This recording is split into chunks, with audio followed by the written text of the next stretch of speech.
नमस्कार दोस्तों, आपका स्वागत है आपके अपने चैनल स्टडी वाइन्स ऑफिशियल पर। तो आज के इस वीडियो में हम केमिस्ट्री का नेक्स्ट इंपॉर्टेंट टॉपिक अभिक्रियाशील समूह, जिसमें IUPAC नेम और बाकी हम सब जो फंक्शनल ग्रुप हैं ये पढ़ेंगे। बेसिकली ये ऑर्गेनिक केमिस्ट्री का सेकंड पार्ट होने वाला है। पिछला पार्ट अगर आपने नहीं देखा तो केमिस्ट्री के प्लेलिस्ट में जाकर जरूर देख लेना, उसका ये नेक्स्ट पार्ट है। इससे पहले हम केमिस्ट्री के ये सारे इंपॉर्टेंट टॉपिक कवर कर चुके हैं। पिछली वीडियो में हमने कार्बनिक रसायन ऑर्गेनिक केमिस्ट्री पढ़ी थी, उसका ये सेकंड पार्ट है फंक्शनल ग्रुप क्रियाशील समूह। पहले हम पूरे टॉपिक को देखेंगे। ये टॉपिक थोड़ा कंफ्यूजिंग है पर इम्पोर्टेंट है। जो भी इम्पोर्टेंट चीज़ है मैंने इस वीडियो में बस वही कवर की है। पहले हम पूरे टॉपिक को देखेंगे और लास्ट में प्रीवियस ईयर क्वेश्चन भी कवर करेंगे। तो चलिए बिना देरी किए हुए वीडियो को शुरू करते हैं। तो चलिए वीडियो की शुरुआत करते हैं। तो अभिक्रियाशील समूह होता क्या है, फंक्शनल ग्रुप होता क्या है? तो वैसा समूह जो किसी एल्काइल ग्रुप के साथ एल्काइल समूह में लगकर या अन्य ग्रुप में लगकर उसके रूप और गुण को बदल देता है, यही अभिक्रियाशील समूह कहा जाता है। और ये कई प्रकार के होते हैं। तो हमने पिछली वीडियो में क्या पढ़ा था? एल्केन के बारे में पढ़ा था। एल्केन, एल्कीन और एल्काइन के बारे में पढ़ा था ना। आपने पिछली वीडियो देखी होगी तो एल्केन, एल्कीन और एल्काइन के बारे में पढ़ा था। तो एल्केन के अंदर ही हमने एल्काइल ग्रुप के बारे में भी पढ़ा था कि अगर एक हाइड्रोजन निकाल दिया जाए तो एल्काइल ग्रुप हो जाएगा। हमने क्या देखा था? एल्काइल ग्रुप का फॉर्मूला क्या था? देखिए, एल्केन का फॉर्मूला था CnH2n+2 कि जितना कार्बन है हाइड्रोजन उसके दुगने से 2 ज़्यादा होगा। अगर इसमें से एक हाइड्रोजन निकाल दिया जाए वो बन जाएगा एल्काइल ग्रुप। तो एल्काइल ग्रुप का फॉर्मूला क्या था? CnH2n+1, यानी कि जितना कार्बन होगा हाइड्रोजन उसके दुगने से 1 ज़्यादा होगा। ये वीडियो आपने देखी थी ना। तो ये एल्काइल ग्रुप है। इसी ग्रुप में अगर इसके गुण को बदल दिया जाए इसी को जोड़कर तो वो अभिक्रियाशील समूह कहलाएगा। कैसे? जैसे पहले समूह देखिए, एल्कोहल ग्रुप। जब कार्बनिक यौगिकों में एक या एक से ज़्यादा हाइड्रोजन का रिप्लेसमेंट किया जाता है तो उसे बनने वाला यौगिक एल्कोहल कहलाता है। जैसे आप यहाँ पर देखिए, ये समूह आप देख रहे हैं, ये वैसे अगर देखा जाए तो ऐसे बनता है। CH4 में क्या होगा? कार्बन के ऊपर एक हाइड्रोजन, एक इधर हाइड्रोजन, एक नीचे हाइड्रोजन, एक इधर हाइड्रोजन। लेकिन एक हाइड्रोजन को हटा दिया गया और इसके जगह पर OH आप देख रहे हैं, इसको शामिल किया गया। तो अब ये सबके पूरी संरचना का गुण बदल देगा। यहाँ पर हाइड्रोजन होता तो ये मीथेन होता, लेकिन इसको OH के आ जाने के कारण यहाँ से एक हाइड्रोजन निकल गया, उसकी जगह OH आ गया। के कारण क्या होगा? ये पूरा जो समूह है ना, इसका पूरी संरचना बदल देगा और इसको कहा जाएगा मेथेनॉल। इसी को मैथिल अल्कोहल भी कहा जाता है। तो फॉर्मूला क्या हो जाएगा? में कार्बन एक है, हाइड्रोजन कितने हैं? 1 2 3, तो CH3 और एक OH जुड़ गया तो CH3OH मेथेनॉल। तो देखिए, एक हाइड्रोजन हटकर हाइड्रोजन का रिप्लेसमेंट करके उसमें OH जोड़ दिया जाए, एक या एक से ज़्यादा हाइड्रोजन हटाकर OH जोड़ दिया जाए तो उसी को कहा जाएगा, मतलब ग्रुप बदल जाएगा। और याद रखिएगा, एल्कोहल में हमेशा कोई भी एल्कोहल समूह होगा ना उसमें OH जुड़ा होगा तो वो एल्कोहल ग्रुप का हिस्सा होगा। में एथेनॉल है, इसे एथिल अल्कोहल भी कहते हैं। तो इसमें भी OH जुड़ा है। यहाँ पर से भी हाइड्रोजन को हटा दिया गया और उसकी जगह OH को शामिल कर लिया गया, तो ये भी एल्कोहल समूह का हिस्सा है। ये क्वेश्चन कैसे बनेंगे मैं आपको बताऊंगा आगे। तो एल्कोहल में क्या शामिल होगा बस इतना याद रखना। शॉर्टकट क्या है? यही होता है OH, कि जब भी OH शामिल हो जाए तो वो एल्कोहल है, जैसे मिथाइल अल्कोहल। अब आप देखिए, पिछली वीडियो मैंने आपको बताया था ना कि अगर 4 कार्बन से दो कार्बन, 3 कार्बन और 4 कार्बन, जब एक कार्बन होता है तो वो मिथ से शुरू होता है। मिथ मिथ 2 कार्बन होते हैं तो किससे शुरू होता है? वो इत से। 3 कार्बन हो तो किससे शुरू होता है? 3 कार्बन का क्या था? प्रोप। और 4 कार्बन का क्या था? ब्यूट। अगर एल्केन में होगा तो मिथेन हो जाएगा, इथेन हो जाएगा। जैसे इसमें देखिए, अब मिथाइल अल्कोहल है, अब देखिए मिथाइल अल्कोहल में CH3 है। इसका मतलब क्या है? इसका फॉर्मूला क्या है? ये पहले तो एल्काइल का फॉर्मूला है।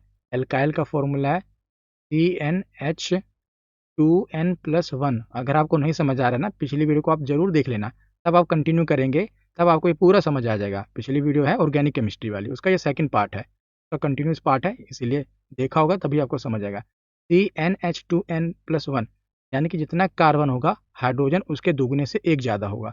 यहाँ पर कार्बन अगर 1 है तभी तो हाइड्रोजन एक का दुगना 2 होगा और एक ज़्यादा 3, और उसमें OH जुड़ गया, यानी कि कार्बन कितना 1, तो कार्बन 1 होगा तो आगे मिथ आएगा, और ये एल्काइल समूह का हिस्सा है तो मिथाइल, यानी कि मिथ प्लस आइल मिथाइल हो गया। अब 2 कार्बन है तो हाइड्रोजन कितना हो जाएगा, 2 दूनी 4 और 1 5, और OH इसमें शामिल हो गया। अब ये 2 कार्बन है तो आगे इथ आएगा, इथ, और एल्काइल समूह का हिस्सा है तो इल आ गया, तो इथाइल एल्कोहल ये बन गया। इसमें आपको 2 ही इंपॉर्टेंट है, एक तो मिथाइल अल्कोहल और एक इथाइल अल्कोहल, इन्हीं के बारे में हम पढ़ लेते हैं। तो मेथनॉल जिसे को मिथाइल अल्कोहल कहा जाता है, इसे वुड स्प्रिट के नाम से भी जाना जाता है, और ये बहुत ही विषैला होता है, ये पीने योग्य नहीं होता। जब मेथनॉल को एथेनॉल और पिरिडिन के साथ मिलाया जाता है ना, तो ये जहर बन जाता है, जिसको पीने से मृत्यु हो जाती है। जब मेथनॉल में एथेनॉल और पिरिडिन मिलाया जाता है, याद रखिए पूछा गया है, ये जहर बन जाता है। एथेनॉल में एथेनॉल और पिरिडिन मिला दिया जाए तो ये जहर बन जाता है। यह है मिथाइल अल्कोहल का। आगे हम इथाइल अल्कोहल का भी देख लेते हैं, इसे एथेनॉल भी कहते हैं। तो एथेनॉल या इथाइल अल्कोहल एक प्रकार का अल्कोहल ही है, जिसका उपयोग कई क्षेत्र में किया जाता है। इसके जो मुख्य उपयोग हैं वो हम देख लेते हैं, जैसे दवा और चिकित्सा में। तो एथेनॉल का उपयोग एंटीसेप्टिक यानी कि कीटाणुनाशक के रूप में किया जाता है। ये घावों की सफाई और शरीर पर मौजूद बैक्टीरिया को नष्ट करने में मदद करता है। तो इसका उपयोग क्या है, ईंधन यानी कि फ्यूल में। तो एथेनॉल को एक वैकल्पिक ईंधन के रूप में उपयोग किया जाता है, खासकर मोटर वाहनों में। इसे पेट्रोल के साथ मिलाकर, आजकल जो आप तेल डलवाते हैं ना, पेट्रोल डलवाते हैं अपनी बाइक वगैरह में, उसमें एथेनॉल मिला होता है। इसी को एथेनॉल आधारित ईंधन कहा जाता है, एथेनॉल ब्लेंडेड फ्यूल कहा जाता है। एथेनॉल ईंधन में भी उपयोग होता है, यानी कि फ्यूल में भी उपयोग होता है। उसके बाद इसका उपयोग और क्या है, तो वाणिज्यिक और घरेलू उत्पाद, यानी कि डोमेस्टिक, कमर्शियल और डोमेस्टिक प्रोडक्ट। एथेनॉल का इस्तेमाल कई घरेलू उत्पाद जैसे कि शैम्पू, साबुन, सैनिटाइजर, सैनिटाइजर में भी अल्कोहल होता है ना, हम कह रहे हैं इसमें भी अल्कोहल है, तो यही वाला अल्कोहल है, कौन सा, इथाइल अल्कोहल। क्लीनिंग एजेंट में भी इसे शामिल किया जाता है, पेय पदार्थों में भी इसका शामिल होता है। तो एथेनॉल का उपयोग शराब बनाने में भी किया जाता है।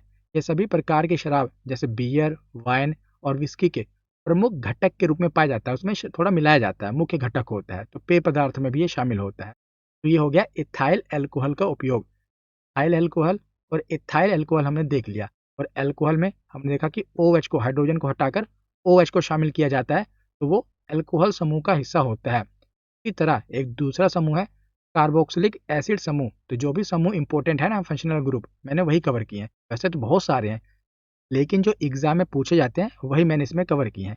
दूसरा फंक्शनल ग्रुप कौन सा है, कार्बोक्सिलिक एसिड ग्रुप। इसमें क्या होता है, तो इसमें जैसे उसमें OH को शामिल किया गया था अल्कोहल में, इसमें इसकी पहचान क्या है, इसमें COOH शामिल होगा, COOH, याद रखिएगा इसमें शामिल होता है। इसकी संरचना इस प्रकार होती है, ये वाली में शामिल होता है COOH। तो देखिए ऐसे फॉर्मूला क्या है एल्काइल समूह का, तो CnH2n+1 ये उसका फॉर्मूला है। में शामिल क्या होगा, एक हाइड्रोजन हट जाएगा और COOH यहाँ आ जाएगा। तो जो फॉर्मूला है ना एल्काइल समूह का, उसको हम R से भी दर्शा देते हैं, R। और इसमें शामिल कौन सा हो जाएगा, अगर COOH शामिल हो गया, इसका मतलब ये कार्बोक्सिलिक एसिड समूह का आ गया। अब देखिए यहाँ पर आप देखते हैं, यहाँ पर देखते हैं, यहाँ से शुरू करें कि अगर कार्बन 0 है, यहाँ कार्बन मान लो 1 है, यहाँ कार्बन मान लो 2 है, फॉर्मूले के अकॉर्डिंग ये वाला जो फॉर्मूला कहाँ से, ये वाला CnH2n+1 है ना, फॉर्मूला होता है उसका एल्काइल समूह का जो भी आता है। तो इसमें अगर हम कार्बन को 0 मान लें, कार्बन 0, तो हाइड्रोजन कितना हो जाएगा, 2 को 0 से करेंगे कितना हो गया, 0+1, 1। तो कार्बन 0 मतलब खत्म, हाइड्रोजन ही खाली बचा, तो हाइड्रोजन बचा और इसमें शामिल क्या हो गया, तो इसमें शामिल हो गया COOH, COOH शामिल हो गया। उसके बाद इसी तरह आगे भी आप शामिल कर सकते हैं, आप फॉर्मूले से निकाल सकते हैं। और बेसिकली यहाँ से पूछा क्या जाएगा, पूछा ही जाएगा कि जब भी कार्बोक्सिलिक एसिड होगा ना, तो उसमें COH शामिल को किया जाता है, COOH को, याद रखिए। देखिए और कार्बोक्सिलिक एसिड में और क्या पूछा जाता है, तो मिथाइल कार्बोक्सिलिक एसिड जो होता है उसी को फार्मिक एसिड कहते हैं, फार्मिक अम्ल कहते हैं। और ये लाल चींटी, मधुमक्खी, बिच्छू के डंक में फार्मिक अम्ल पाया जाता है। इंपॉर्टेंट है कि जो मिथाइल कार्बोक्सिलिक एसिड है ना, इसी को फार्मिक एसिड कहा जाता है। और ये लाल चींटी, मधुमक्खी और बिच्छू का जब डंक लगता है तो वहाँ सूजन आ जाती है, फिर उसमें क्या होता है, फार्मिक एसिड होता है, याद रखिएगा। और इसी के साथ एसिटिक अम्ल जैसे CH3 इसके पीछे भी COOH है, ये कार्बोक्सिलिक एसिड है। इसे एथेनोइक अम्ल के नाम से जाना जाता है। एक कार्बनिक अम्ल है जिसकी वजह से जो सिरके में खट्टा स्वाद और तीखी खुशबू होती है ना, वो एथेनोइक अम्ल के कारण होती है। जो सिरका आप कभी स्मेल करेंगे, उसको सूंघेंगे, उसमें खट्टा स्वाद तो खट्टा होता है और तीखी खुशबू होती है। वो किस एसिड के कारण होती है? वो एथेनोइक अम्ल के कारण होती है, जो कि इसी ग्रुप का है, कार्बोक्सिलिक एसिड समूह का ही हिस्सा है। एसिटिक अम्ल इसे कहते हैं, याद रखिएगा। अब आगे चलते हैं। तो एक है ऑक्सैलिक एसिड, यह भी कार्बोक्सिलिक एसिड का ही है। ऑक्सैलिक एसिड, तो डाई कार्बोक्सिलिक एसिड को ऑक्सैलिक एसिड कहा जाता है। यहाँ से प्रश्न बनता है, क्योंकि जो ऑक्सैलिक एसिड है ना, जो हमारे मानव शरीर में पथरी पाई जाती है, वो इसी की होती है। तो ये कैल्शियम ऑक्सलेट के रूप में मानव किडनी एवं अन्य जगहों पर एकत्रित होकर पथरी नामक बीमारी का निर्माण करती है। तो कैल्शियम ऑक्सलेट कह देते हैं देखो। ये मानव शरीर में आप देख सुनते होंगे कि लोग कहते हैं ना कि किडनी में पथरी हो गई है, तो ये जो पथरी होती है, स्टोन होता है, ये कैल्शियम ऑक्सलेट का ही बना होता है। और तब पथरी कैल्शियम ऑक्सलेट की बनी होती है। ये ऑक्सैलिक एसिड ही होता है। और ऑक्सैलिक एसिड का उपयोग कपड़ों में लगे स्याही के धब्बे, जंग के धब्बे आदि को साफ करने में किया जाता है। और एक और इम्पोर्टेंट है, जो ऑक्सैलिक एसिड है ना, इसी को फोटोग्राफी में भी प्रयोग किया जाता है। हम जो फंक्शनल ग्रुप पढ़ रहे हैं, इनका जो उपयोग है ना, वही एग्जाम में पूछा जाता है। और साथ में पूछा जाता है कि अल्कोहल, OH वाला अल्कोहल होगा, OOH वाला COH वाला क्या है, तो कार्बोक्सिलिक एसिड है। ये सब पूछा जाता है, तो वही सब मैं आपको कवर करा रहा हूँ। यहाँ पर ऑक्सैलिक एसिड में हमने पढ़ लिया कि जो मानव पथरी होती है कैल्शियम ऑक्सलेट, उसको कहते हैं। और ये शाही के धब्बों, जंग के धब्बे आदि को साफ करने में इसका उपयोग होता है। और जो फोटोग्राफी है ना, उसमें भी ऑक्सैलिक एसिड का उपयोग किया जाता है। अब आगे चलते हैं। तो देखिए, एक होता है तीसरा एल्डिहाइड समूह। इसमें CHO, OH अल्कोहल का हो गया, COOH हो गया किसका, अभी हमने पीछे पढ़ा कार्बोक्सिलिक एसिड का। और ये CHO किसका हो गया, ये एल्डिहाइड समूह का हो गया। तो इसमें CHO को शामिल किया जाता है। और उसका जो IUPAC नेम होता है, उसे कहते हैं एल्केनल। एल्केनल याद रखिएगा। और इसमें दो इंपॉर्टेंट है, एक है मेथेनल और एक है एथेनल। तो मेथेनल को हम कहते हैं फॉर्मेल्डिहाइड और एथेनल को कहते हैं एसिटिल्डिहाइड। ये ज़्यादा इंपॉर्टेंट नहीं है, बस इतना याद रख लेना कि CHO इसमें जुड़ा होता है, वही एल्डिहाइड समूह का हिस्सा होता है। तो ये देखिए 8 ग्रुप हैं जो कि एग्जाम में पूछे, 8, मैंने आठों यहाँ पर लिख दिए। उसमें सबसे इंपॉर्टेंट है, एल्कोहल ग्रुप में क्या शामिल होता है, OH। एल्डिहाइड में CHO। और अपना एक हैलाइड ग्रुप होता है, ये ज़्यादा इंपॉर्टेंट है, क्लोरीन, ब्रोमीन और आयोडीन इसके पीछे होता है। जैसे क्लोरीन है, ब्रोमीन या आयोडीन लगाओ, तो हैलाइड ग्रुप का होता है। कार्बोक्सिलिक एसिड जो ग्रुप है, उसमें COH होता है शामिल, जो हमने पढ़ा। कीटोन में CO शामिल होता है, ईथर में खाली O, ईस्टर में COOR, माइन में NH2। सबसे ज़्यादा इंपॉर्टेंट कौन कौन से हैं, तो एक alcohol, carboxylic acid, aldehyde group, tone, बस ये ज़्यादा इंपॉर्टेंट है, ये 4। वैसे तो 8 हैं, अगर आठों में से याद रखना है तो ये 4 तो याद रख लेना। के पीछे होंगे तो उनका नाम रख लेना कि किस ग्रुप का ये हिस्सा है। इनसे प्रश्न बनेंगे। कुछ इंपॉर्टेंट जो बनते भी हैं, जैसे डाइथाइल ईथर जो होता है ना, इसका उपयोग एनेस्थेसिया के रूप में, यानी कि बेहोश करने के लिए किया जाता है। एक डाइमिथाइल कीटोन होता है, इसी को एसीटोन कहा जाता है। एक ईस्टर होता है, जो हमने पीछे देखा ईस्टर, यहाँ पर आप देखिए ये ग्रुप है ईस्टर वाला। ईस्टर का क्या काम है, इसकी गंध फलों के समान होती है, अतः इसका उपयोग मिठाई, आइसक्रीम, पेय पदार्थ आदि में बनाने में किया जाता है। जो आप कुल्फी खाते हैं ना, वनीला आइसक्रीम, ये सब तो फ्लेवर वगैरह कहाँ से आता है? आपको लगता है कि इसमें तो ओरिजिनल वनीला मिला दी गई है, ऐसा नहीं होता। उसमें फ्लेवर में गंध का यूज़ किया जाता है। तो ईस्टर की गंध ही यूज़ की जाती है फलों में समान रूप से। उसमें फ्लेवर की जो सुगंध आती है ना, ईस्टर की गंध ही उसमें यूज़ की जाती है। जो पेय पदार्थ यानी कि ड्रिंक वगैरह होते हैं, में भी ईस्टर की गंधों का यूज़ किया जाता है। इसके फंक्शनल ग्रुप हैं। अब देखिए आगे हम पढ़ते हैं IUPAC। तो IUPAC क्या है, तो international union of pure and applied chemistry. तो जो हम ये ग्रुप पढ़ रहे हैं ना, कॉमन है मीथेन, एथेन, प्रोपेन, पीछे हमने पढ़ा था, इसको पूरी दुनिया में एक ही नाम से जानते हैं। तो जैसे हम इंडिया में मीथेन कह दे रहे हैं, पाकिस्तान में कुछ और बोल दे रहे हैं, कुछ और बोल दे रहे हैं, इसीलिए इसका एक IUPAC नेम रखा गया है, जो कि पूरे वर्ल्ड में चलता है। पूरे वर्ल्ड में यही मान्य है कि इसको हम यही बोलेंगे। मतलब जैसे साइंटिफिक नेम होते हैं ना, ह्यूमन को होमो सेपियंस कहा जाता है, तो और कुत्ते को क्या कहा जाता है, मैंने सब पढ़ाया हुआ है, बिल्ली को क्या कहा जाता है। तो इससे साइंटिफिक नेम की तरह IUPAC नेम होते हैं। यह रासायनिक यौगिकों का नामकरण की अलग विधि है, इसे अंतरराष्ट्रीय मान्यता प्राप्त है। और IUPAC लिखते समय इसके कुछ अलग नियम का पालन करना होता है। तो मैं आपको बता देता हूँ, वैसे तो बहुत सारे नेम हैं, लेकिन जो एग्जाम में पूछे गए हैं ना वही हम देख लेते हैं। वही मैं आपको बता देता हूँ, 9 है, जिसमें से 6 याद करने हैं, 3 वैसे याद हो जाएंगे। तो एल्केन ग्रुप, एल्केन का फॉर्मूला क्या है? कितने कार्बन होंगे, हाइड्रोजन उसके 2 गुने से 2 ज़्यादा होगा। एक पहले एक कार्बन है तो हाइड्रोजन इसके 2 गुने से 2 ज़्यादा, 2 एकम 2, 2 चार, 4 हाइड्रोजन। 2 कार्बन तो 2 दूनी 4 और 2 ज़्यादा 6 हाइड्रोजन। इस प्रकार ये सब समझाया हुआ है मैंने आपके। ये एल्केन का है ना। इसका एल्केन का कॉमन नेम क्या आपको पता है? मीथेन, एथेन और 3 कार्बन हो तो प्रोपेन। लेकिन इसका आईयूपीएसी जो नेम है ना वो चेंज है ही नहीं। तो एल्केन ग्रुप का कॉमन नेम और आईयूपीएसी नेम एक समान होता है। मीथेन को मीथेन ही कहते हैं, एथेन को इथेन ही कहते हैं, प्रोपेन को प्रोपेन ही कहते हैं। तो ये तो मतलब कि वही है, इसको तो याद करना ही नहीं पड़ेगा। मीथेन, एथेन, प्रोपेन कैसे होता है ये भी मैंने आपको बताया कि एक कार्बन हो तो मिथ से शुरू होता है, और एन ग्रुप का है तो पीछे एन लग जाएगा, ए एन ई एन। 2 कार्बन होते हैं तो उसे क्या कहते हैं? शुरुआत होता है इथ से। 3 हो तो शुरुआत होती है किससे? प्रोप से, तो प्रोप, प्रोपेन, ये सब पिछली वीडियो मैंने आपको बताया हुआ है। उसके बाद देखते हैं एल्केन के बाद एल्कीन ग्रुप। तो एल्केन ग्रुप का कॉमन नेम और आईयूपीएसी नेम अलग अलग होता है। फॉर्मूला इसका क्या है? जितने कार्बन होते हैं हाइड्रोजन उसका 2 गुना होता है, ये हमने पढ़ा हुआ है। 2 कार्बन तो hydrogen 4, 3 carbon hydrogen 6, 4 carbon hydrogen 8। इसका बात होगी 2 कार्बन है तो इथ से, 3 कार्बन प्रोप से, 4 कार्बन तो इससे शुरू होगी ब्यूट से। इन पीछे क्या लग जाएगा? इन, क्योंकि ये एल्कीन का हिस्सा, देखिए इन का हिस्सा है तो पीछे इन इन आ जाएगा, इन इन। तो एथिलीन, प्रोपिलीन, ब्यूटिलीन। तो इसी को आईयूपीएसी में आप देखेंगे तो एथीन, प्रोपीन और ब्यूटीन है ना। इथेन, प्रोपीन और ब्यूटीन। पीछे वो इथेन है, यहाँ इथीन है। क्या पढ़ा होगा आपने? मैं रुको दिखाता हूँ। N, ethane, A N E है, और यहाँ पर क्या है? E N E, ethene. क्योंकि ये एल्कीन ग्रुप का है, वो एल्केन ग्रुप का था। इसके नाम क्या क्या? एथिलीन को, बस शुरुआत वही है, पीछे ई एन ई आ जाएगा। Prop, E N E, but, E N E. आसान है ये भी। अब तीसरा क्या है? Alkyne group. तो एल्काइन ग्रुप का फॉर्मूला क्या होता है? जितने कार्बन होते हैं हाइड्रोजन उसके 2 गुने से 2 कम होते हैं। 2 कार्बन है, हाइड्रोजन का 2 गुना कितना है? 2 दूनी 4, 2 कम, 4 में से 2 के 2। 3 कार्बन, 3 दूनी 6, 2 कम 4।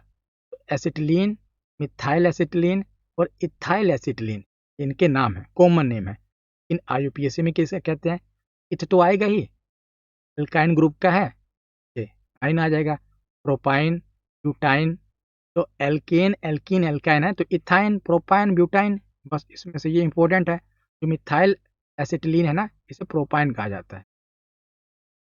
मिथाइल एसिटिलीन को क्या कहा जाता है? तो इसे प्रोपाइन कहा जाता है। ये बहुत बार पूछा गया है तो वो और याद कर लेना। मिथाइल एसिटिलीन को ही प्रोपाइन कहा जाता है। वैसे भी 3 कार्बन हो तो प्रोप से शुरू होगा, वो प्रोप आएगा ही। और आइन है तो आइन आ जाएगा प्रोपाइन।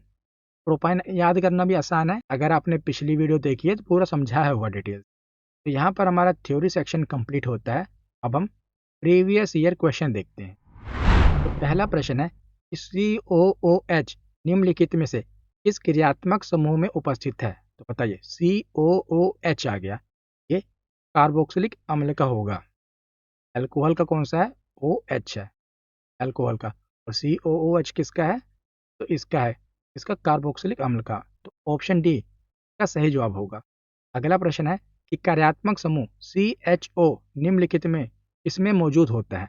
तो अब CHO पूछ लिया गया, तो देखिए OH जो है ना ये अल्कोहल का है, COOH ये है कार्बोक्सिलिक अम्ल का। तो पूछा कौन सा है? CHO। ये होता है किसका? CHO होता है एल्डिहाइड ग्रुप का। मैं पढ़ा था ना एल्डिहाइड ग्रुप, ये रहा बी, एल्डिहाइड ग्रुप का होता है CHO। ऑप्शन बी इसका सही जवाब होगा।